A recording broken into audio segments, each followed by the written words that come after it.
નમસ્કાર દર્શક મિત્રો, જનાર્પણ ન્યૂઝમાં આપનું સ્વાગત છે। પર્યાવરણ દિવસ નિમિત્તે વડોદરા નામદાર કોર્ટમાં આંબો, આમળા, લીમડા જેવા વિવિધ વૃક્ષો વાવીને પર્યાવરણ બચાવવાનો સંકલ્પ કર્યો। આજના યુગમાં પર્યાવરણ સંરક્ષણ માનવજાત માટે સૌથી મહત્વપૂર્ણ પ્રશ્ન બની ગયો છે। વધતા ઉદ્યોગો, વાહનો અને વન વિનાશના કારણે પર્યાવરણ પર ગંભીર અસર પડી રહી છે। આ સમસ્યાનો ઉકેલ છે કે વૃક્ષો વાવો અને પર્યાવરણ બચાવો।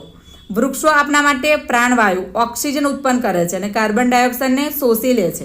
તેઓ વરસાદ લાવવામાં મદદ કરે છે, જમીનને ક્ષય થતાં અટકાવે છે અને પશુઓ માટે આશરો આપે છે। એટલું જ નહીં, તેઓ હવામાનના તાપમાનને નયનરૂપ રાખે છે અને અનેક પક્ષીઓનું નિવાસસ્થાન છે। જ્યારે આપણે વૃક્ષો કાપીએ છીએ ત્યારે વનસ્પતિ અને જીવજંતુઓનો વસવાટ ભૂમિકા નષ્ટ થાય છે। ઉદ્યોગ અને વાહનોના ધુમાડાથી હવામાન ફેરફાર થાય છે, ગરમી વધી રહી છે અને અતિવૃષ્ટિ અથવા દુષ્કાળ જેવી આપત્તિઓ વધી જાય છે। Bureau report, જનાર્પણ news. આવા જ નવા સમાચાર જોવા માટે જોડાઈને રહો જનાર્પણ ન્યૂઝ સાથે। અમારી ચેનલને લાઇક કરો, શેર કરો, સબસ્ક્રાઇબ કરો। ધન્યવાદ।